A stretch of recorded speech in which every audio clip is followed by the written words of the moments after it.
Guys, welcome back to the channel. So ಈ ಒಂದು ವಿಡಿಯೋದಲ್ಲಿ ನಾನು ನೈಟ್ ಆಫ್ ಚಾಂಪಿಯನ್ಸ್ ಅಲ್ಲಿ ಆಗ್ತಾ ಇರತಕ್ಕಂತಹ ಅನ್ಪ್ರೆಡಿಕ್ಟೇಬಲ್ ಮ್ಯಾಚ್ ಆದಂತಹ ಜೇ ಉಸೋ ಹಾಗೆ ಒಬಾ ಫೆಮಿ ಅವರ ಕಿಂಗ್ ಆಫ್ ದ ರಿಂಗ್ ನ ಫೈನಲ್ಸ್ ಬಗ್ಗೆ ಮಾತಾಡೋದಕ್ಕೆ ಬಂದಿದ್ದೀನಿ.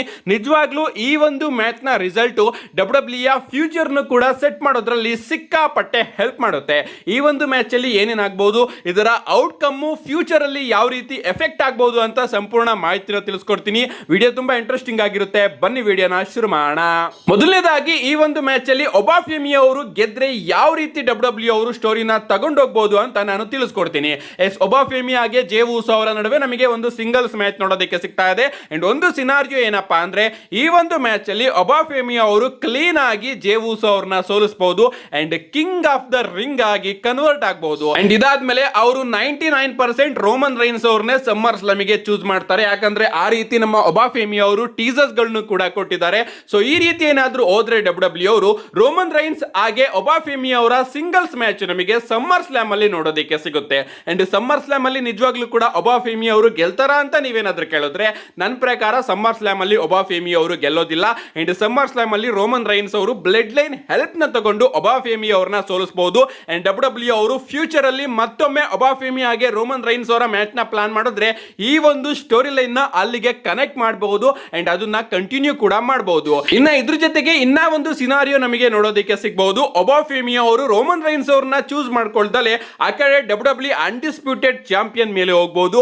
ಆ ಹೊತ್ತಿಗೆ ಚಾಂಪಿಯನ್ ನಮ್ಮ ಗಂತರ್ ಅವರು ಕೂಡ ಆಗಿರಬಹುದು, ಅಥವಾ ಕೋಡಿ ರೋಡ್ಸ್ ಅವರು ಏನಾದ್ರು ಚಾಂಪಿಯನ್ಶಿಪ್ ನ ರಿಟೈನ್ ಮಾಡ್ಕೊಂಡ್ರೆ ಅವರನ್ನು ಕೂಡ ಫೇಸ್ ಮಾಡಬಹುದು ನಮ್ಮ ಒಬಾ ಫೆಮಿ ಅವರು.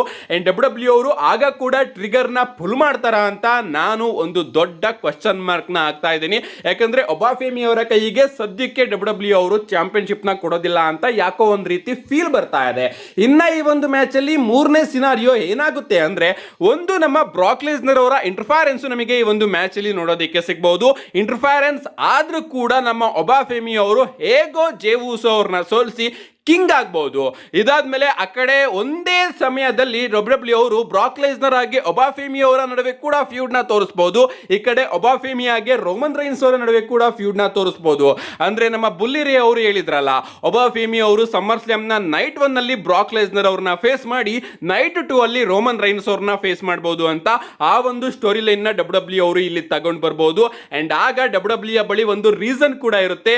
ನೈಟ್ 2 ಅಲ್ಲಿ ಒಬಾ ಫೆಮಿ ಅವರು ಏನಾದ್ರು ರೋಮನ್ ರೈನ್ಸ್ ಅವರ ಮೇಲೆ ಸೋತ್ರೆ, ಬ್ರಾಕ್ ಲೆಸ್ನರ್ ಅವರು ನೈಟ್ 1 ನಲ್ಲಿ ಒಬಾ ಫೆಮಿ ಅವರ ಮೇಲೆ ಬ್ರೂಟಲ್ ಆಗಿ ಅಟ್ಯಾಕ್ ಮಾಡಿದ್ರು. ಅಂಡ್ ಆ ಒಂದು ವಿಚಾರಕ್ಕೆ ಒಬಾ ಫೆಮಿ ಅವರು 100% ಇರಲಿಲ್ಲ. ಅಂಡ್ ಅದಕ್ಕೋಸ್ಕರ ಅವರು ರೋಮನ್ ರೈನ್ಸ್ ಅವರ ವಿರುದ್ಧ ಸೋತ್ರು ಅಂತ. ಅಂಡ್ ಇಲ್ಲಿ ಒಬಾ ಫೆಮಿ ಅವರನ್ನ ಡಬ್ಲ್ಯೂ ಅವರು ವೀಕ್ ಆಗಿ ತೋರ್ಸೋಂಗೂ ಕೂಡ ಇಲ್ಲ. ಸೊ ಈ ಒಂದು ಡೈರೆಕ್ಷನ್ ಅಲ್ಲೂ ಕೂಡ ನಮ್ಮ ಒಬಾ ಫೆಮಿ ಅವರನ್ನ ಡಬ್ಲ್ಯೂ ಅವರು ತಗೊಂಡು ಹೋಗಬಹುದು ಸಮ್ಮರ್ ಸ್ಲಾಮ್ ಹಾಗೆ ನೈಟ್ ಆಫ್ ಚಾಂಪಿಯನ್ಸ್ ಅಲ್ಲಿ. ಇನ್ನ ಎರಡನೇ ಪಾರ್ಟ್ ಕಡೆ ಬರೋದಾದ್ರೆ, ಅಂದ್ರೆ ನಮ್ಮ ಜೇ ಉಸೋ ಅವರೇನಾದ್ರೂ ಒಬಾ ಫೆಮಿ ಅವರನ್ನ ಸೋಲಿಸಿ ಕಿಂಗ್ ಆದ್ರೆ ಏನಾಗುತ್ತೆ ಅಂತ ಮಾತಾಡೋದಾದ್ರೆ, ಮೊದಲನೇದಾಗಿ ನಮ್ಮ ಜೇ ಉಸೋ ಅವರು ಕ್ಲಿಯರ್ ಆಗಂತೂ ಒಬಾ ಫೆಮಿ ಅವ್ರನ್ನ ಸೋಲಿಸೋದಕ್ಕೆ ಆಗೋದಿಲ್ಲ. ಇಂಟರ್ಫರೆನ್ಸ್ ನಮಗೆ ನೋಡೋದಕ್ಕೆ ಸಿಗುತ್ತೆ. ನನ್ನ ಪ್ರಕಾರ ಬ್ರಾಕ್ ಲೆಸ್ನರ್ ಅವರ ಇಂಟರ್ಫರೆನ್ಸ್ ಇಂದಾನೆ ಜೇ ಉಸೋ ಅವರು ಒಬಾ ಫೆಮಿ ಅವ್ರನ್ನ ಪಿನ್ ಮಾಡಿ ವಿನ್ ಆಗ್ತಾರೆ ಅಂತ ಅನ್ಸುತ್ತೆ. ಇನ್ನ ಜೇ ಉಸೋ ಅವರು ಗೆದ್ರೆ 100% ನಮ್ಮ ಜೇ ಉಸೋ ಅವರು ಡಬ್ಲ್ಯೂ ಅನ್ಡಿಸ್ಪ್ಯೂಟೆಡ್ ಚಾಂಪಿಯನ್ಶಿಪ್ ಮೇಲೇನೆ ಹೋಗ್ತಾರೆ. ಅಷ್ಟೊತ್ತಿಗೆ ಚಾಂಪಿಯನ್ ಯಾರೇ ಆಗಿರಬಹುದು. ಇಲ್ಲಿ ನಮ್ಮ ಕೋಡಿ ರೋಡ್ಸ್ ಅವರು ಏನಾದ್ರು ತನ್ನ ಚಾಂಪಿಯನ್ಶಿಪ್ ನ ರಿಟೈನ್ ಮಾಡ್ಕೊಂಡ್ರೆ, ಜೇ ಉಸೋ ಹಾಗೆ ಕೋಡಿ ರೋಡ್ಸ್ ಅವರ ನಡುವೆ ಅನ್ಡಿಸ್ಪ್ಯೂಟೆಡ್ ಡಬ್ಲ್ಯೂ ಚಾಂಪಿಯನ್ಶಿಪ್ ಗೆ ನಮಗೆ ಸಮ್ಮರ್ ಸ್ಲಾಮ್ ಅಲ್ಲಿ ಮ್ಯಾಚ್ ನೋಡೋದಕ್ಕೆ ಸಿಗುತ್ತೆ. ಆ ಒಂದು ಮ್ಯಾಚ್ ಅಲ್ಲಿ ನಮ್ಮ ಜೇ ಉಸೋ ಅವರು ಗೆಲ್ತಾರ ಅಂತ ನೀವೇನಾದ್ರೂ ಕೇಳಿದ್ರೆ, ನನ್ನ ಪ್ರಕಾರ 50-50 ಚಾನ್ಸ್. ಡಬ್ಲ್ಯೂ ಅವರು ಈ ಕಡೆನೂ ಕೂಡ ಹೋಗಬಹುದು ಅಥವಾ ಆ ಕಡೆನೂ ಕೂಡ ಹೋಗಬಹುದು.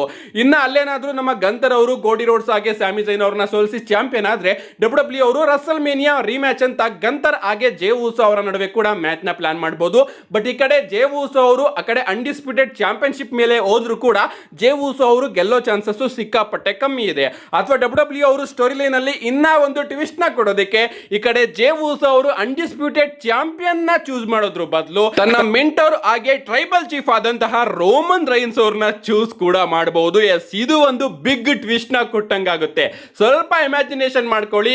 ಸಡನ್ ಆಗಿ ಜೇ ಉಸೋ ಅವರ ಕ್ಯಾರೆಕ್ಟರ್ ಚೇಂಜ್ ಆಗಿ ಅವರು ಹೀಲ್ ಟರ್ನ್ ಆಗಿ, ನಾನು ಡಬ್ಲ್ಯೂ ಅನ್ಡಿಸ್ಪ್ಯೂಟೆಡ್ ಚಾಂಪಿಯನ್ಶಿಪ್ ಮೇಲೆ ಹೋಗ್ತಾ ಇಲ್ಲ ರೋಮನ್ ರೈನ್ಸ್, ನಾನು ನಿನ್ ಮೇಲೆ ಬರ್ತಾ ಇದ್ದೀನಿ ಸಮ್ಮರ್ ಸ್ಲಾಮ್ ಅಲ್ಲಿ ಅಂತ ರೋಮನ್ ರೈನ್ಸ್ ಅವರ ಮೇಲೆನೆ ಜೇ ಉಸೋ ಅವರು ಹೋಗ್ಬೋದು. ಇದು ಬ್ಲಡ್ ಲೈನ್ ಸ್ಟೋರಿ ಲೈನ್ ಅಲ್ಲಿ ಸ್ವಲ್ಪ ತೊಂದರೆ ಉಂಟು ಮಾಡುತ್ತೆ. ಬಟ್ ರೋಮನ್ ರೈನ್ಸ್ ಹಾಗೆ ಜೇ ಊಸೋ ಅವರ ನಡುವೆ ಡಬ್ಲ್ಯೂ ಅವರು ಫೈನಲ್ ಟೈಮ್ ಕ್ಲಾಸಿಕ್ ಅಂತಾನು ಕೂಡ ಮಾಡಬಹುದು. ಅಂಡ್ ಆ ಒಂದು ಮ್ಯಾಚ್ ಅಲ್ಲಿ ಗೆದ್ದು ರೋಮನ್ ರೈನ್ಸ್ ಅವ್ರನ್ನ ಮತ್ತೊಮ್ಮೆ ನಮ್ಮ ಜೇ ಊಸೋ ಅವರು ಅಕ್ನಾಲೇಜ್ ಮಾಡಬಹುದು, ಇಲ್ಲ ನಾನು ಮತ್ತೊಮ್ಮೆ ತಪ್ಪು ಮಾಡಿದೆ ಅಂತ ಕೇಳಬಹುದು. ಸೊ ಈ ರೀತಿ ಒಂದು ಆಂಗಲ್ ಕೂಡ ಡಬ್ಲ್ಯೂ ಅವರು ತೋರಿಸಬಹುದು, ಏನೋ ಒಂದು ವಿಚಾರನ ಬ್ಲಾಸ್ಟ್ ಮಾಡಬೇಕು ಅಂತ ಅನ್ಕೊಂಡ್ರೆ. ಬಟ್ ಈ ರೀತಿ ವಿಚಿತ್ರವಾಗಿ ಡಬ್ಲ್ಯೂ ಅವರು ಬುಕ್ ಮಾಡೋದಿಲ್ಲ ಅಂತ ನನಗೆ ಅನ್ನಿಸ್ತಾ ಇದೆ.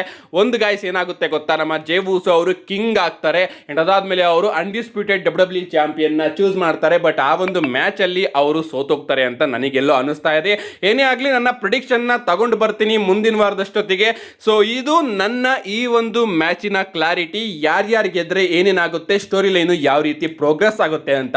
ನಿಮ್ಗೇನು ಅನ್ಸುತ್ತೆ ಇದ್ರ ಬಗ್ಗೆ ನಿಮ್ಮ ಅನಿಸಿಕೆನ ಕಮೆಂಟ್ ಮಾಡಿ ಅಂತ ಹೇಳ್ತಾ, see you guys in my next video.